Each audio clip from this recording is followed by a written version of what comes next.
آپ تعجب کریں گے مذہب اسلام کے اندر یہ جو گفتگو ہے فیملی پلاننگ کی، اسلام فیملی پلاننگ کی پوری اجازت دیتا ہے۔ حکومت کا نقطہ نظریہ الگ ہے، سازشیں الگ ہیں، باتیں الگ ہیں، لیکن اسلام کہتا ہے کہ فیملی پلاننگ تو اسلام میں ہی ہے سب سے زیادہ۔ بولے وہ کیسا؟ تو اللہ تبارک و تعالیٰ نے اس آیت کے اندر فرمایا وَلَا تَقْتُلُوا أَوْلَادَكُمْ خَشْيَةَ إِمْلَاقٍ، کہ تم اپنی اولادوں کو اپنی غربت کی وجہ سے موت کے گھاٹ مت اتارو، انہیں مار دو مت۔ آج بڑی تعداد میں لوگ یہی خیال اور تصور سے کہ بھائی ہم پال نہیں سکتے، ہمارے پاس پیسے کم ہیں، ہمارے پاس رزق کی تنگی ہے، ہمارے لیے مسائل ہیں، اسی خیال سے حمل کو ضائع کر دیتے ہیں۔ اور کئی سارے ایسے مسائل ہیں جو آج معصوم جانیں اپنی ماؤں کے پیٹوں کے اندر دم توڑ دیتے۔ یہ جان لو تم اس بات کو کہ تم جنہیں مار رہے ہو اپنے پیٹوں کے اندر، مائیں جن کوکوں کے اندر اپنے بچوں کو مار دے رہی ہے، یا ماں باپ اس خیال سے اپنی اولاد کو اپنے گھروں میں پیدا کرنے سے سوچ رہے ہیں کہ ہمارے پاس تو مال نہیں ہے، دولت نہیں ہے، غربت ہے، فلاں ہے، تو اللہ فرما رہے ہیں یہ بھولو مت کہ اللہ ہی تمہیں رزق دیتا، اور جو تم جن کو مار رہے ہو انہیں بھی اللہ ہی رزق دینے والا ہے، کوئی دوسرا دینے والا نہیں ہے۔ یہ مسلمانوں کا ایمان، یہ مسلمانوں کا مذہب ہے۔ جو والدین اپنی اولاد کو ماؤں کی کوکوں میں ختم کر دیتے ہیں، یا غربت کا خیال کر کے، یا اپنی معاشی تنگی کو دیکھتے ہوئے اولاد کو زمین پر پیدا ہونے نہیں دیتے اور انہیں مار دیتے ہیں، یا پھر دوسرے ذرائع کا استعمال کرتے ہوں، اللہ تبارک و تعالیٰ ان کے لیے صاف طور پر فرما رہے کہ یہ گناہ کبیرہ ہے، بہت بڑا گناہ ہے۔ مسلمانوں کا ایمان ہے، پہلے اس کو سمجھنا چاہیے لوگوں کو کہ آخر بات کیا ہے۔ مسلمانوں کا ایمان یہ ہے کہ ہماری زندگی کے اندر ہم جو کھانا کھاتے، ہم صرف کمائی ہمارا ذریعہ ہے، لیکن کھلاتا ہم کو کون ہے؟ اللہ۔ اور وہی اللہ جب ہم کو یہ کہہ دے کہ تمہیں تمہاری اولاد کے لیے بھی پریشان ہونے کی ضرورت نہیں ہے، تیری اولاد کا رزق بھی میں دیتا ہوں، تیرا رزق بھی میں دیتا ہوں، تیری نسلوں کا رزق، تم سے پہلے والوں کو بھی اللہ نے کھلایا، تمہارے بعد والوں کو بھی اللہ نے کھلایا، یہ ہمارا ایمان، یہ ہمارا مذہب ہے۔ اسی لیے مسلمانوں کو زیادہ بچے پیدا کرنے پہ کوئی تکلف نہیں ہوتا، کیونکہ ان کا ذہن یہ ہے کہ بھئی ہمارا اللہ ہے، وہی کھلاتا اور ہمارے پاس چلتے رہتا نصاب۔ کچھ ہمارے اس ملک کے بہت کم لوگ ایسے ہیں جو یہ خیال رکھتے ہیں کہ بھئی بچے کم پیدا کرنا چاہیے، ملک کے بول رہا ہوں اس لیے۔ ہاں، جب ملک کے اندر ایسے حالات ہیں تو اس کے اثرات مسلمانوں پہ بھی بڑی تعداد میں پڑے۔ آپ جانتے نہیں معلوم، جو بچے ہمارے انگریزی سکولز کے اندر، انگلش میڈیم سکولز کے اندر پڑھ رہے ہیں، ان بچوں کو تقریباً 8th کلاس کے 12 یعنی 12 تک کے درمیان میں، انٹرمیڈیٹ کی کمپلیٹ ہونے تک کے درمیان میں باضابطہ یہ بچوں کو انگلش میڈیم کے ریڈرز کے نصاب کے ذریعے سے، سلیبس کے ذریعے سے بچوں کا ذہن بنا دیا جا رہا کہ آپ کو پاپولیشن کم کرنا ہے۔ باضابطہ اس کے اوپر لیسنس ہے، چیپٹرز ہے کہ اگر آپ کے دل میں رسول اکرم صلی اللہ علیہ وسلم کا سچا عشق ہے اور آپ جانتے ہیں کہ مجھے اللہ کے رسول سے محبت ہے اور میں آقا کا امتی ہوں، تو اس بات کو یاد رکھو کہ حضور اکرم صلی اللہ علیہ وسلم نے فرمایا آپ نے کہ لوگوں زیادہ بچہ پیدا کرنے والی عورت سے نکاح کرو، حکم دیا۔ اب زیادہ والی کیوں؟ تو فرمایا اس لیے کہ کل روز محشر میں جب تمہاری تعداد دوسری امتوں کے مقابلے میں زیادہ ہوگی تو میں تم پر فخر کر سکوں کہ یہ میری امت ہے، اس پر مجھے فخر ہو۔ تو اللہ کے رسول صلی اللہ علیہ وسلم کا یہ حکم اور اللہ تعالیٰ کا وہ فرمان جس میں اللہ فرما رہے ہیں کہ تمہیں رزق دینے کی ذمہ داری، تمہاری اولاد کو پالنے کے ذمہ دار تم ہو ہی نہیں سکتے، میں ہوں ان کا ذمہ دار۔ خود تم اپنے آپ کے ذمہ دار نہیں ہیں، کیونکہ ہمارا ایمان ہے والقدر خیرہ وشرہ من اللہ تعالی والبعث بعد الموت، کہ میری زندگی کے اندر اچھا ہو برا ہو جو بھی ہو میرا مقدر اللہ نے لکھ کے بھیجا ہے۔ ہمارے دنیا میں آنے سے پہلے اللہ نے ہر ایک شخص پیدا ہوا سو والا نہیں ہوا، آنے والا ہے قیامت کے قریب یا قیامت کا آخری انسان، اللہ نے اس کا بھی مقدر لکھ کر بھیجا۔ اس دنیا کو بنایا اللہ نے، بھیجا انسانوں کو، جو مر چکے ان کے مقدر کا مالک اللہ، جو جی رہے ہیں ان کے مقدر کا مالک اللہ، اور جو آئیں گے ان کے بھی مقدرات کا مالک اللہ۔ اللہ نے رزق کو بھی طے کیا، اتنا کھائیں گا، اتنا پئیں گا، اتنا جئیں گا، اتنی زندگی گزاریں گا، یہ سب اللہ نے طے کر دیا۔ یہ مسلمانوں کا ایمان اور مسلمانوں کا مذہب ہے۔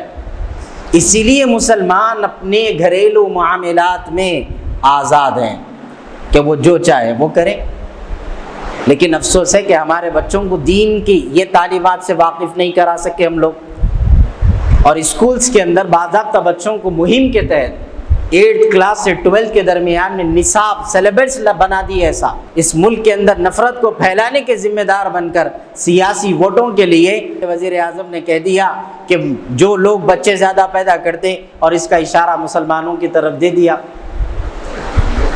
اور ایسے الزامات نئے نہیں ہیں، ہر سال یہ ہمارے پاس جو ہے ریپیٹ ہوتے رہتا، ہر سال کوئی نہ کوئی طریقے سے بولتے مسلمانہ بچے زیادہ پیدا کرتے، زیادہ پیدا کرتے۔ ہمارا گروتھ لیول کم ہوا، ابھی بڑا نہیں، کم ہو گیا۔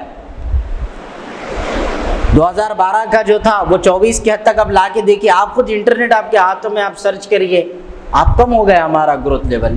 پھر بڑھ رہا کہاں سے سمجھ میں نہیں آیا، ہم تو کم ہو رہے ہیں۔ لیکن میں آپ حضرات کے سامنے رکھ دوں کہ اندرا گاندھی کے دور کے اندر جب یہ پہلا بیان جاری ہوا وزیر اعظم کا، تو اس پر میری طرف سے ویڈیو بنا کر باضابطہ ہم نے ڈالا، لیکن آپ حضرات کو سنا رہا ہوں۔ اندرا گاندھی کی دور حکومت میں جب نسبندی کا آرڈر پاس کر دیا گیا کہ نسبندی کی جائے، کہ اسلام اجازت دیتا کہ آپ کتنے پیدا کر سکتے کر لو، لیکن حکومت کہتی کہ نہیں، تم نہیں کر سکتے، صرف 2 پہ ختم۔ جبکہ قانون دستور ہمیں اجازت دیتا کہ تم اپنے مذہبی اختیارات، مذہبی اصولوں پر چلو۔ یہ ملک کیسا چلتا معلوم آپ کو؟ مسلمان کیسا چل رہا؟ قرآن سے۔ مسلمانوں کا دستور کیا ہے؟ مسلمانوں کا کانسٹیٹیوشن کیا ہے؟ قرآن۔ اور یہ ملک کا کانسٹیٹیوشن ہے جو بابا صاحب امبیڈکر نے لکھا، یہ ملک اس سے چلے گا۔ اور یہی ملک کا دستور مسلمانوں کو پوری اجازت دیتا کہ آپ اپنے مذہبی حقوق پر عمل کریں، مذہبی احکامات پر عمل کریں۔ آج جب نماز پڑھ رہے ہیں، یہ ہماری مذہبی آزادی بھی، یہ ملک کا دستور بھی دیتا ہے، یہ سمجھنے کی ضرورت ہے۔ لیکن آج کہا جائے اگر کہ بھئی نہیں، آپ کم پیدا کرو، وہ ٹائم پہ آرڈر پاس کرے۔ مولانا حمید الدین السامی عاقل صاحب نور اللہ مرقدہ نے اس موقع پر کہا تھا کہ جب حکومت یہ کہہ رہی کہ بھئی ہم دو ہمارے دو، یا اسی طرح سے حکومت کہہ رہی ہے کہ اگلا بچہ ابھی نہیں، 2 کے بعد کبھی نہیں، تو مولانا عاقل نے کہا کہ اچھا، جب حکومت یہ کہتی تو ہم یہ کہیں گے کہ اگلا بچہ ابھی 12 کے بعد کبھی کبھی۔ اور اس کی آواز پوری دنیا کے اندر پھیلی، اور وہ آواز دینے والے ہمارے ہی حیدرآباد کے ایک عالم دین تھے، جس کا نتیجہ آپ کو معلوم کیا ہوا؟ اس وقت کی حکومت نے بغیر کسی تاخیر کے، بغیر کوئی انتظار کیے کہ مولانا عاقل صاحب رحمۃ اللہ علیہ کے لیے اریسٹ وارنٹ نکالا، اور آپ کو 9 مہینے سے زیادہ جیل کے اندر رہنا پڑا۔ اور یہی جیل کے اندر رہنے کے دوران آپ کی اہلیہ، آپ کی بیوی کا بھی انتقال ہو گیا،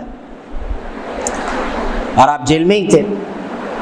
تقریباً 9.5 مہینے آپ کو جیل میں رکھا گیا، اور آپ کی قربانی کا نتیجہ اور آپ کے یہ نعرے کا نتیجہ تھا، جس کے نتیجے میں حکومت نے اگرچہ کہ مولانا کو جیل میں ڈالا، مگر یہ جو اعلان تھا پاپولیشن کے اوپر، مسلمانوں پہ ٹارگٹ تھا، اس کا ختم ہو گیا، قانون کو واپس لینا پڑا۔ آج بھی آپ انٹرنیٹ پر سرچ کرو، سال کو سال ڈاٹا ریکارڈ آتا کہ بھئی کتنے مسلمان اس ملک کے اندر ہیں۔ ہمیشہ ہماری تعداد کے اندر ڈنڈی مار دیتے، جو اصل پاپولیشن ہے وہ بتاتے ہی نہیں۔ اندرا گاندھی کے دور حکومت میں ہی 1980 کے غالباً جو ہے دور میں، اس وقت میں بڑا ظلم ہوا تھا مسلمانوں کے اوپر۔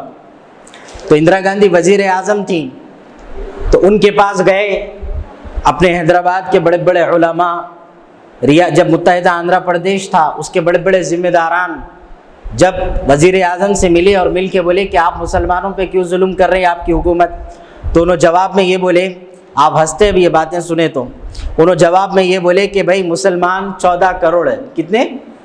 14 کروڑ، ہم ان پہ کیسا ظلم کر سکتے؟ یہ 1980 کی بات کہ انہوں بولے کہ آپ لوگ 14 کروڑ ہیں، مسلمانوں پہ کیسا ظلم کر سکتے؟ نہیں کر سکتے۔ تو بولے اچھی بات ہے، ٹھیک ہے، اس کے بعد وزیر اعظم سے نمائندگی کر کے ہوم منسٹر ذیل سنگھ جن کا نام تھا ان سے ملاقات کیا اور ان کو بولے کہ بھائی آپ کی حکومت مسلمانوں پہ کیوں ظلم کر رہی؟ تو ذیل سنگھ صاحب اپنے بیان میں یہ بولے کہ مسلمان 18 کروڑ ہے، ہم ان پہ ظلم کیسا کر سکتے؟ حکومتی نمائندوں کا ڈاٹے کا یہ حال ہے کہ وزیر اعظم بولتی 14 اور جو ہے ہوم منسٹر بولتا 18۔ تو مولانا عقل صاحب رحمۃ اللہ علیہ فرمائے تھے کہ مسلمان ربر بینڈ ہے، میڈم کھینچی تو 14 ہو رہے ہیں، ذیل سنگھ کھینچا تو جو ہے 18 ہو جا رہا ہے۔ تو ہماری تعداد آج بھی ان کے ہاتھ کو نہیں لگی۔ اور یاد رکھیے اس کے آگے وزیر اعظم نے ایک اور جملہ کہا جہاں پر بچے پیدا زیادہ کرتے بولے، اس کے بعد یہ بھی بولے کہ گھسپیٹی ہے، یہاں وہاں سے بھاگ کے جو ہے بھارت کو آ گئے۔ الحمدللہ اللہ نے ایک ایسی زمین دی جس زمین کے لیے مسلمانوں نے بڑی بڑی قربانیاں دی آزادی، جنگ آزادی کے موقع پر۔ اس ملک کی کوئی ایسی جنگ تاریخ کے اندر، اس ملک کی تاریخ کو اگر ہم پڑھیں واقعی طور پر، صحیح لکھنے والے تاریخ دانوں کی کتابوں کو آپ پڑھیں گے تو آپ کو پتہ چلتا ملک میں چھوٹے سے چھوٹا بھی احتجاج اگر ہوا ہے تو اس کے اندر مسلمانوں کا خون بہا ہے، مسلمانوں کی برابری کی حصہ داری ہے، کئی گنا زیادہ ہے۔ اسی لیے کہا نا کہ دہلی کے جو گیٹ ہے انڈیا گیٹ، اس کے اوپر جو شہداء کے نام لکھے ہوئے، کبھی جا کے وہ پڑھے تو معلوم ہوتا کہ بھرے پڑے ہیں مسلمانوں کے ناموں سے۔ اور آج بھی مسلمان کو ایک شک میں ڈال دیتے کہ نہیں انہیں جو ہے ہمارے ملک کا نہیں ہوتا، ادھر کا نہیں ہوتا، کسی کے باپ کی جاگیر ہے کہ وہ مسلمانوں کو یہ کہے کہ تو یہاں کا نہیں ہے، تو وہاں کا نہیں ہے۔ بلکہ ہر موقع پر مسلمانوں نے اپنے آپ کو پیش کیا، آگے بڑھے، نہ صرف مسلمانوں کے اپنے مسائل، دوسروں پہ بھی جب بات آئی تو مسلمان آگے بڑھے، ساتھ دیے۔ یہ بھارت کی، اس ملک کی ایک بڑی تاریخ ہے۔ اور آج اگر مسلمانوں پہ اس طرح کی باتیں ہوتی ہیں تو ایک موقع 20 دن کے عرصے کے بیچ میں آپ کے سامنے آ رہا، یہ بہت بڑا اور بہت ہی قیمتی موقع ہے جو آپ کو ووٹ کے ذریعے سے آپ کو موقع ملے گا۔ اور آپ یاد رکھو یہ ووٹ کا موقع لاسٹ چانس ہے، آخری موقع ہے کہ آپ کہہ سکیں گے میں ووٹ ڈالا، اور یہ ووٹ ڈالنے کی اس کو ووٹ کی لسٹ کو اٹھا کے رکھ لو، نامنیشن کرا کے گھر میں جو تغرے لگاتے ہیں آپ سرٹیفکیٹ کے، ویسا اس کو لگا کے رکھ لو۔ یہ 2 کام میں آتا۔ پہلا کام میں کیا کہ اگر یہ ظالم حکومت اللہ نہ کرے آئی اور NRC CAA کے قانون کو لائی تو اس وقت میں آپ کی جو سند ہے نا کہ آپ اس بھارت کے شہری ہیں، وہ آپ کی ووٹر لسٹ ہی ہے، کیونکہ آپ کیا کرے تھے؟ ووٹ ڈالے تھے۔ اور دوسری یہ کہ اس کو رکھ کے یاد کر لینے کو ملتا کہ ہم کبھی ووٹ بھی ڈالے تھے۔ آپ کے بچوں کو بتا سکتے تھے کوئی یہ تعویذ ہے، اس کو اٹھا کے رکھنے کا ہے کہ ہم ووٹ ڈالے تھے فلاں سال میں۔ اس طرح کی سازشیں لوگ کر رہے ہیں۔ میں آپ کو ڈرا رہا ہوں نہیں، میں آپ کو حالات سے واقف کرا رہا ہوں کہ ایسا ہو رہا، اور آپ کو ڈرنا ہے بھی نہیں کہ مسلمانوں کا تو ایمان ہے، جیے تو اللہ کی راہ میں، جیے تو غازی، مرے تو شہید۔ ہمارا کانسیپٹ ہی یہ ہے، پیدائش اس لیے کیے گئے کہ امتحانوں میں رہو، کیونکہ ہمارے لیے تو جنت ہے اوپر ہے، مرنے کے بعد ہے، دنیا میں ہمارے لیے کوئی جنت نہیں۔ ہم آئے ہیں غازی بننے کے لیے کہ بھائی ہمارے لیے تکالیف عام ہیں۔ اب آخری 2 باتیں آپ کے سامنے رکھ کر انشاءاللہ بات ختم کرتا ہوں کہ آخری بات یہ ہے کہ جب مسلمانوں کو اس طرح شک کی نگاہوں سے دیکھا جاتا تو کیوں آخر کہ مسلمان اس بھارت کے شہری نہیں فلاں نہیں؟ آپ کو معلوم امریکہ کا جو ہے صدر تھا پرانا، وہ صدر اپنی بلی کا نام انڈیا رکھا تھا۔ تو مولانا عاقل صاحب اس کے جواب میں بولے کہ بھائی ہندوستان کے جتنے بھی لوگ ہیں، یہاں کے جتنے باشندے ہیں، نہ صرف مسلمان بلکہ ہر اس ملک کا زندگی گزارنے والا باشندہ، اپنے پالتو کتوں کا نام امریکہ رکھ لو بلکہ بولے۔ تو اس سے کیا سمجھ میں آیا؟ معمولی بات بھی ہم اپنے ملک کے لیے برداشت نہیں کر سکتے اور پلٹ کر جواب دینے کی طاقت رکھتے۔ اور افسوس کی بات یہ ہے کہ بار بار مسلمانوں کو کہا جاتا کہ نہیں تم فلاں سے آئے، وہاں سے آئے، تم یہاں سے آئے، ارے کہاں سے آئے وہیں چلے جا رہے ہیں۔ ہمارے پاس تو اصول ہے، اور اللہ کا شکر ہے کہ ہم جب مرتے بھی ہیں تو اسی ملک کی زمین کے اندر دفن ہوتے ہیں۔ تو آنے والا انتخاب جو آ رہا الیکشن، اس کی تیاری میں مضبوط رہیں اور واقعی طور پر اپنے ووٹ کا استعمال ہر مسلمان کو نہیں بلکہ بھارت کے ہر باشندے کو کرنا ہے۔ اس کی ارادہ اور عزم کر لے کہ ہم جو ہے باطل طاقتیں جو نفرت پھیلانے کا کام کر رہی ہیں، آپ کو اور ہم کو توڑنے کا کام کر رہی ہیں، آپسی اتحاد کے خاتمے کی کوششیں کر رہے ہیں، اس ملک کے دستور کو نقصان پہنچانے کی کوشش کر رہے ہیں، دستور کو ختم کر دینے کی کوشش کر رہے ہیں، آپ کے ووٹ کے حق کو چھیننے کی کوشش کر رہے ہیں، تو ہم کو چاہیے کہ ہم عزم کریں، عہد کریں، ارادہ کریں، آپ بھی ووٹ ڈالیں گے، آپ کے گھر والے، آپ کے رشتہ دار، اپنے خاندان والوں سے بھی ووٹ ڈلائیں گے۔ یہ ذمہ داری کا عہد لے لیجیے۔ لہذا موقع ہے، غنیمت جان کر ووٹ کا استعمال کریے۔ دیتے نہیں دیتے، کس کو دیتے وہ آپ کی مرضی، میں نے بول رہا ہوں ان کو دیو ان کو دیو، آپ دے لو، جو کرتے کر لو، مگر بھاگنا نہیں۔ ارے نہیں میں نے ڈالا تو کیا ہوتا، پورے ڈال رہے اتنا لائن لگی ہوئی ہے، میں کہ کو جاؤں۔ قربانی دیجیے، کیونکہ آپ اور آپ کی نسلوں کی حفاظت۔